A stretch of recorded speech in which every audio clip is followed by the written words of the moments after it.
Yo, what's up guys? You got pokeaim here with a video talking about the 3 new UU bans on Smogon. Crawdaunt, Gengar, and Obstagoon are now banned from the UU tier. That means we got 3 more BL Knights. I mean, this is good for our series, me and Blunder, but let's talk about how it affects UU a little bit. Now we do have TDK here. Well, not on the video. I actually should have hit him up. That would have been cool to hit him on the video, but I think he's probably at school right now. But the council decided to vote on Crawdaunt, Gengar, and Obstagoon, and I'm gonna be reading the reasonings. I'm gonna be reading the reasons behind all that. So Crawdaunt wrote about that first. With the departure of Como, nothing in the tier has the typing or the bulk to switch into the lobster anymore. 5 fully evolved Pokemon are capable of resisting both of its stabs. Shiinotic, which sucks. Unfortunately in UU it sucks. Whimsicott, Shiftry, Toxicroak, thanks to Dry Skin, and Crawdaunt itself. The bulkiest of these Pokemon is Crawdaunt itself, which still takes 41.2 to 48.4% from Adamant Choice Banned Crabhammer. Point is, Crawdaunt has no switch-ins. Its incredible power, thanks to adaptability, alongside its great offensive typing and access to priority, all allow Crawdaunt to feast on this metagame. With virtually no means of switching into this Pokemon, the counterplay is limited to sacrifice a Pokemon and bring in something faster, or rely on innards out Pukamuku to trade. Crawdaunt also has the ability to forego the immediate boost from Choice Band, running Life Orb to switch moves for a slight cut in power, as well as the ability to run a 4th move to help Crawdaunt further. Swords Dance, Close Combat, or even Dragon Dance can let Crawdaunt go in even more than before. More importantly about Crawdaunt is that its most frequently clicked stab is Knockoff. In this metagame, Knockoff is practically the best possible attack. There are very few viable dark resists, and none of them appreciate losing their item. That kind of sentence right there is actually referring to Obstagoon. Like, Obstagoon is probably one of the best dark resists right now, but obviously Obstagoon wants its Flame Orb because of its guts. So I just wanted to put that right there. Overall, even with Crawdaunt's incredible power, it's slow and not very bulky. They were just also talking about the pros and cons of it, of why it's being there. It's very easily revenge killed by the vast multitude of threats. Crawdaunt, while on paper it seems unbeatable, really is mostly a hit and run Pokemon in this metagame, where it immediately switches out after attacking. And that's true. So this is the reason why they brought up Crawdaunt. My personal thoughts, I actually haven't used Crawdaunt that much in this metagame. I do think that Close Combat is a beautiful addition to its move pool. Very nice and spammable move to be locked into if you don't want to go for Knockoff or Crabhammer.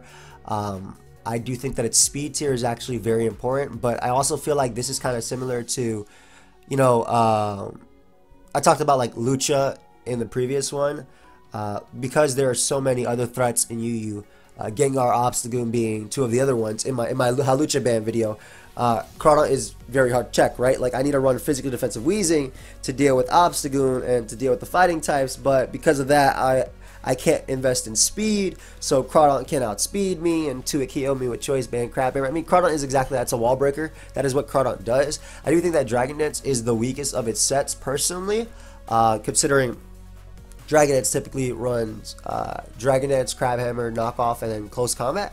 I think that's the weakest one. I think Swords Dance is better. Boosting its priority to allow it to revenge kill Gengar is a pretty big thing, and especially on Sticky Web. I still like that better than Dragon Dance just because Crawdaunt is so slow, but that priority just really is nice versus offense as well.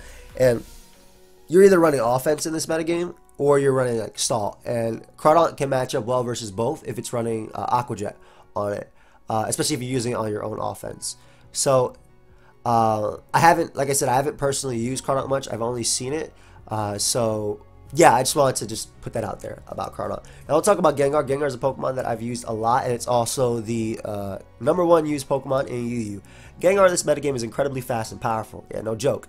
With Pursuit no longer existing, Gengar fears nothing, as it is capable of beating any type of team no matter what is thrown at it. And this is the truth, right? If you're facing offense and you have a Choice Scarf Gengar, you outspeed their entire team. You can revenge kill everything, right? You can revenge kill Obstagoon with Dazzling Gleam if it's low, or Focus Blast if it's at full HP if you hit. Even Pokemon that rely on Pokemon like Drapion to threaten Gengar, it can't Pursuit, so Gengar can switch in and out, absorbing Toxic Spikes versus stall teams, as well as setting up nasty plots and being able to break through them with Shadow Ball, Sludge Wave, respectively. Can run Substitute and Will-O-Wisp sets to break through Pokemon like Pukamuku, which rely on Soak and Toxic and Mirror Coat in order to deal with Gengar. It has just the best speed tier. So I want to mention that part about Gengar as we keep going. Even teams with Umbreon can lose to Gengar, as Gengar can potentially run Specs plus Sludge Bomb. Yep. Sludge Bomb is also a nice little one. You can run over Sludge Wave, especially with no more Como or Bulletproof, because you can fish for poison. And with a 30% chance on top of the choice specs boosting your power, it's really nice to cripple Umbreon because there's no heal bell for it either. Only cripples Umbreon as a trick as it specs away, limiting Umbreon greatly. The popularity of Drapion as of late speaks volumes of too much of.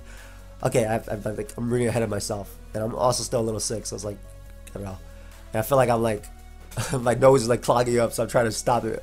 But volumes to how much of a commodity Ghost Resist are in this metagame, as things like Umbreon are simply too passive, too prone to Toxic Spikes, and Obstagoon is simply not a good enough answer to Gengar. And that's honestly the truth. If Obstagoon gets low, 60-70%, around 60%, Gengar can revenge kill with Dazzling Gleam. If Gengar has Focus Blast, Obstagoon has to rely on the 70% chance not working in its favor, right? So in Gengar's favor, rather, it has to rely on the 30% miss chance. And Umbreon being weak to Toxic Spikes is pretty big too, especially with like no heal bell and whatnot. And I talked about why Ghost types were #1 in a previous video, about how it's really hard to Rapid Spin in the tier 2 because of Pokemon like Gengar and Blade and even Poltergeist being all the way up there. Poltergeist less so much, but Gengar offensively and the Blade offensive and defensively. The best spinner, I would argue, in the tier is like Avalugg, and it can't really break through the Blade unless it gives up coverage. So if it gives up coverage, for instance, if it's running like Avalanche, Recover, Rapid Spin, those are like givens, and then it runs Crunch or Earthquake over Body Press, then it doesn't check Obstagoon as well. So I feel like a lot of this, these three is specifically being brought up, has a lot to do with the fact that they're all three in the tier at the same time. And it's similar to what I mentioned with Hawlucha. There's just way too many strong Pokemon right now that, and Sticky Web has such a hold on the metagame because of these strong Pokemon specifically, that it's really hard to run reliable checks. And not to mention Ghost types are at their best they've ever been, this generation, because no Pursuit and a whole lot of other reasons. Again, I made a video on that if y'all want to check that out, to reliably check everything, right? Like, that's why balance is like one of the worst play styles right now. You're either running full stall or you're running offense. I think those are the two successful ones, and I think offense is the best as it's been right now. But yeah, or any Ghost type for that matter, of course. And they say Obstagoon is simply not a good answer to Gengar, or any Ghost type for that matter. And it makes sense too. Like, you don't knock out the Blade with knockoff or Guts boosted. You get put down by Close Combat or Sacred Sword. Gengar also has an access to Nasty Plot, which I mentioned, which is an absolute killer set. Only the aforementioned Umbreon and Drapion are able to combat it after a boost. Otherwise, relying on Choice Scarf Pokemon. Gengar, despite being one of the centralizing forces in the metagame, has its faults. The Pokemon I've mentioned before are common for a reason, because they beat Gengar. Gengar is not something that can't be switched into. It is not something that has no counters. It is not something that's too fast to revenge kill. Now, I believe that's true, right? Like, Drapion is a switch-in, but it's not a switch-in at the same time. Like, we'll expand on that, right? You know, if you want to play a good Pokemon game, right, and you have a Pokemon that does really well versus your opponent, and you only have one answer for it, you get in that Pokemon as many times as possible, and you click a button to wear them down, right? Drapion lacks reliable recovery, it lacks pursuit. It's still taking about 30%, man, from a specs Gengar. It's still taking about 30%.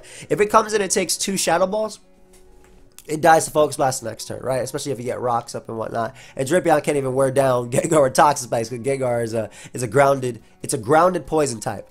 I'm not saying it's grounded poison, because people seem to not understand that. It's a grounded poison type, which means it is touching the floor, so it can absorb Toxic Spikes, and also Toxic doesn't affect it either way. But that's also really good for Gengar's teammates too, because switching out on Drapion is not hard, right? It's not hard to switch into Drapion at all in the tier. But I do like how TDK is wording these. He's talking about his strengths and he's talking about his weaknesses as in food for thought. And again, I want to know your guys' thoughts as well on these bans too. Now, this is just what they brought up before the actual verdict was. And then we'll talk about Obstagoon. Obstagoon is a threat. Yeah, okay. Only 0.026% usage off of being OU in the last month of the usage stats. That's actually interesting, because I actually feel like Obstagoon is a really solid OU Pokemon too. And it's interesting that it probably would have eventually moved up to the OU tier had you not banned it. Just because of its ability to run knockoff. It has a great speed tier. 317 speed is no joke in this metagame. Beautiful speed tier. Close combat knockoff, facade, bulk up, switcheroo. Really cool actually. It's practically the face of the U as it currently stands. I agree, especially with Sticky Web being so prominent. Obstagoon is amazing on it. While its opponent sets are limited to only running Flame Orb, Obstagoon has an absurdly useful move pool and ability to cripple or bypass the vast majority of would-be counters. And that's true. Taunt, Switcheroo, Bulk Up, Obstruct, Close Combat, and Parting Shot are all viable options to run alongside Facade and Knockoff. I actually want to talk about Obstruct specifically. I think that's incredible of dealing with Pokemon, right? For example, they mentioned that no Obstagoon like doesn't really deal with ghost types too well, which is true. Like obviously, yes, they can't switch in on Knockoff, right? But for the majority of it, if the Blade is in versus Obstagoon, if the Blade goes for Sacred Sword or Close Combat and Obstagoon goes for Knockoff, the Blade's gonna win, right? It's gonna lose about 50% of its health, and then it's gonna knock out Obstagoon. If Gengar's in versus Obstagoon and it goes for Focus Blast and it lands, Obstagoon loses. Of course, in that scenario, if Focus Blast misses, Obstagoon knocks it out. But either way, the cool thing about Obstruct is if you go for Obstruct on, for example, physical attackers, like the Blade attacking, or like maybe Avalugg going for Body Press, you get -2 defense on them, and then Obstagoon can suddenly break through Pokemon like the Blade, or can suddenly break through Pokemon like Avalugg. Or if you go for Switcheroo and trick your Flame Orb to something, maybe getting rid of the Heavy Duty Boots for 1 on Avalugg, that means that Stealth Rock will later play a role in actually wearing it down, but also it's weakening its attack. So, not to mention Obstagoon is actually very, very bulky. Like it's surprisingly bulky, man. I wish it had more attack, to be honest. But Obstagoon has an insane amount of versatility for Pokemon that virtually always runs the same set, and I agree. Just with different filler moves tacked on, Obstagoon, while not immediately potent as Crawdaunt, is virtually unwallable. Thanks to the speed tier, bulk, typing ability, Obstagoon can take on the majority of the tier and deal massive damage with its stab. Having access to Knock Off,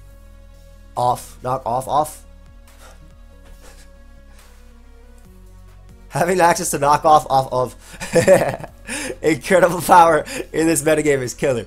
Removing leftovers or other utility items can open holes for Obstagoon or other Pokemon to win later. And agreed, I mentioned the Heavy Duty Boots option because Avalugg runs that. It's one of the best spinners, I feel, because it actually can threaten Pokemon and can check Pokemon like Obstagoon in the tier.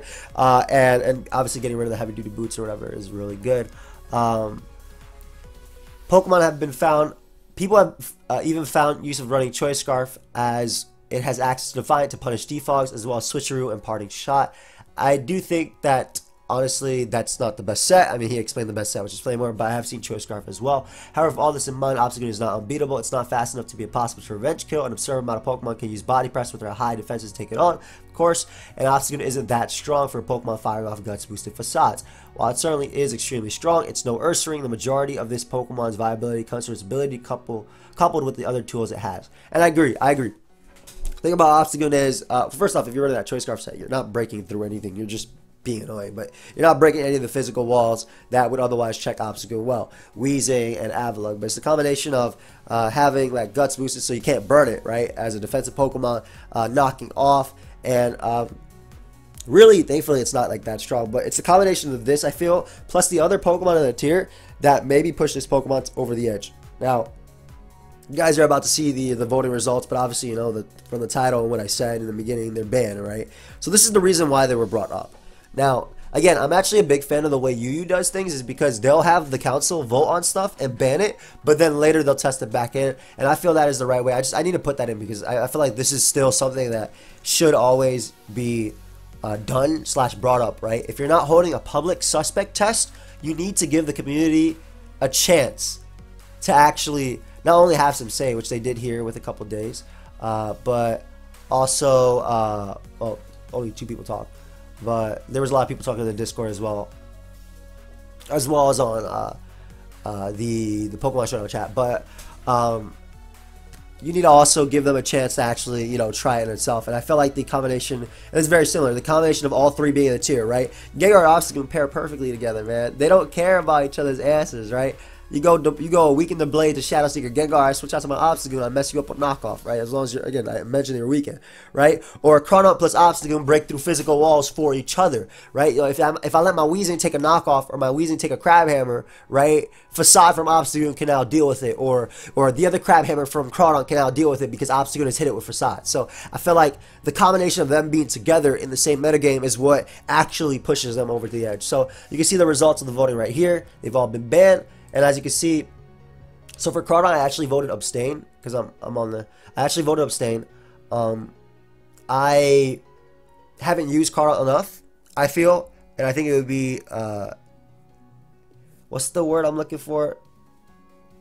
Is whatever. I forgot the name of the word. I'm sorry. I'm still like recovering, so I'm not all there. But it's not genuine, right? I feel like if I feel like the word is disingenuous. I can't remember.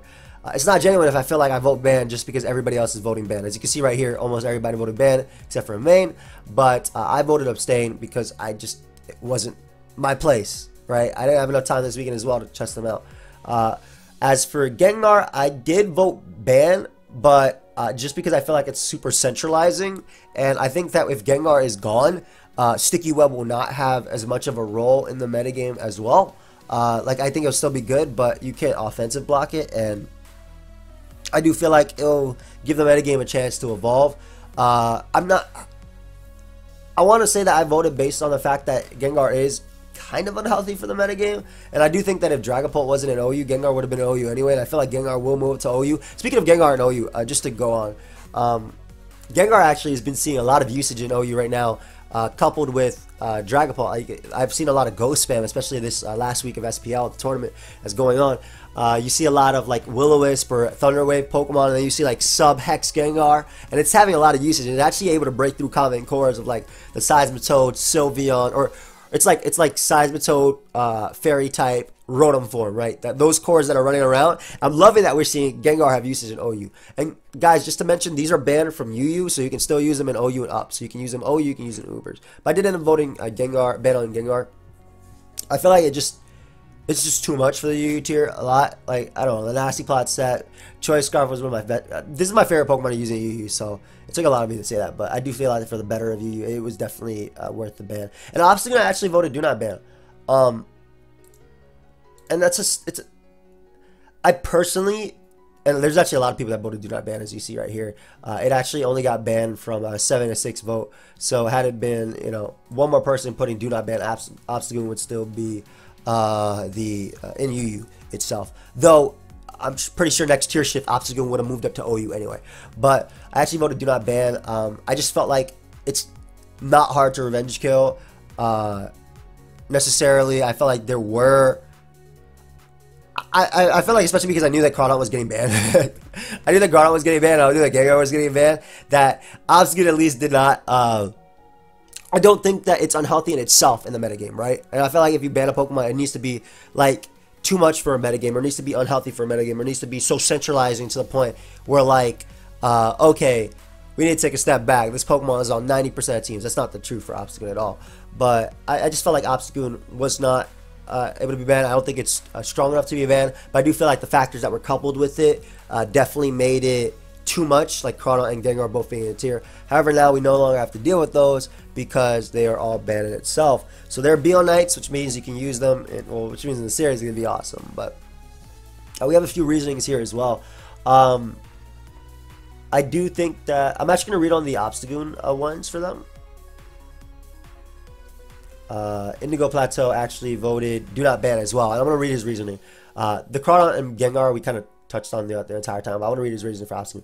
Although similar to Crawdaunt in its role, I'm not convinced Obstagoon is quick ban worthy just yet. Obstagoon doesn't hit nearly as hard as Crawdaunt does, making it easier to check. Yep, this isn't to say that switching into Obstagoon is easy, but I want to see how Obstagoon performs by itself before giving it the boot. And that's a big thing for me too. Like, I felt like it wasn't Crawdaunt.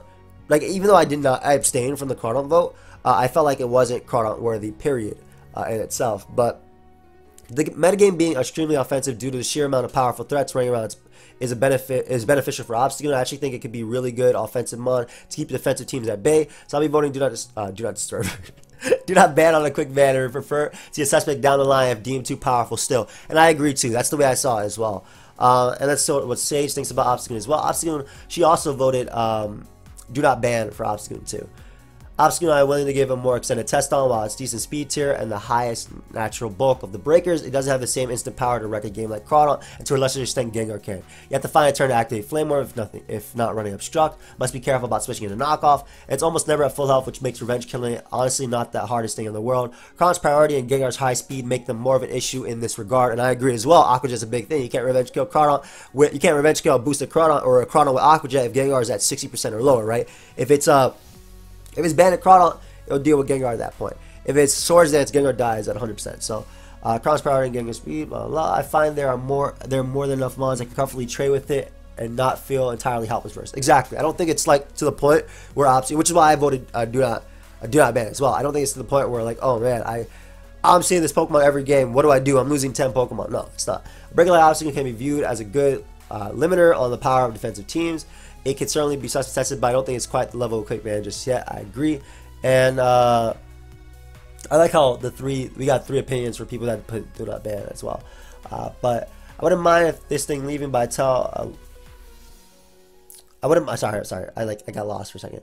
I wouldn't mind this thing leaving, but I definitely like this thing to be suspected in the future instead of just banning it right now. I don't think this is nearly as cut and dry as the others. And while its speed tier isn't bad, it definitely isn't good to the point where Revenge Kill It relies entirely on priorities as Scarfers. It's 4 times weakness to fighting, and only decent speed tier means there are a fair amount of offensive counterplay to this thing. And it's very easy to wear down as well because of Flame Orb. Rhyperior is splashable on bulky offense, and it does a decent job of keeping, bro, the amount of shorthands in this, I'm loving it, of keeping that things at arm's length and just claiming a kill when it's in. Of course, knockoff is still free, just like it is with Daunt, but I don't think its typing is as good offensively or defensively to the point where it's as big of a deal as Daunt. I also think that its ability is a big thing, right? Like Guts is incredible, right? But when you're coming off of Obstagoon's kind of weak attack, it doesn't really make as much of a, it doesn't have as much of an impact as an adaptability boosted hit, obviously from Crawdaunt.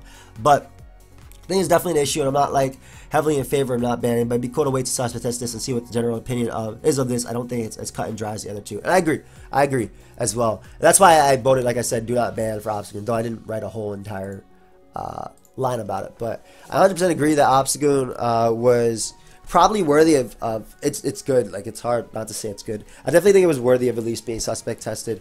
Gengar has definitely ran its course throughout the entirety of UU. It's #1 right now for a reason. It excels versus all play styles. Sure, we can get rid. It's gonna go up to OU next. It's gonna go up to OU next, next tier shift anyway. So, however, as always, I do feel like whenever UU bans something, and this is why I like the way UU does things, it's always a ban with the idea of testing it in later at a point.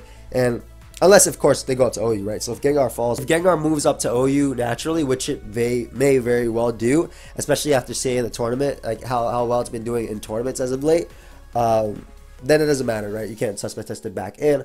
But Crawdaunt might be something that at the point, maybe it's not broken when the combination of Gengar and Obstagoon is with it. And Obstagoon, I definitely don't think is broken, period, when, especially if Crawdaunt and Gengar are not in the tier itself. But I do think this is a healthier change for at least team compositions in the metagame itself. First off, we have lost some of the best breakers in that tier, so we might be seeing a little bit of fatter squads go around, but I also think it opens up more Pokemon, like, for example, Beware. I think Beware is incredible, and Pangoro as well. I think those are 2 incredible Pokemon that didn't really have as much of a chance to shine due to the presence of a higher speed tier that can knock them out, Gengar, or Obstagoon kind of overshadowing the Dark type in Pangoro, or like Crawdaunt being like the nuke it was, right? But I do feel like those are 2 Pokemon specifically that might have a chance to shine, as well as a few others that I want to keep to myself. But after all that, that's basically all I think I have to say about the. That's basically all I have to say about the Crawdaunt, Gengar, and Obstagoon, man. You guys can leave what you think about them down below. Feel free to, please. I want to know. This is an open discussion, right? You know, be respectful to people. I always find it funny that people are like, man, Smogon is stupid. It's like, I'm like a 99% Smogon channel. Is that you find me stupid too? Like, that's just a joke. I don't really care if you find me stupid. All those opinions of me don't affect how I live, right? Like, oh damn, I'm stupid. All right, I'm gonna go eat my breakfast now. But anyway, let me know your thoughts, guys. Again, I'm not in favor of quick bans in OU because they don't test them back in. But I'm okay with the way UU does it because I've talked specifically with TDK, right? He's like, is UU still going to be doing it the same way? He's like, yep, we'll still be testing things back in the future. And I do think that altogether, especially, but particularly Gengar and Crawdaunt, yes, together, fearsome. I think Obstagoon would not be banned if it wasn't for those 2. But that's my final thoughts. Thank you for watching. I'll see you guys next time. Let me know your thoughts. Goodbye, my friends.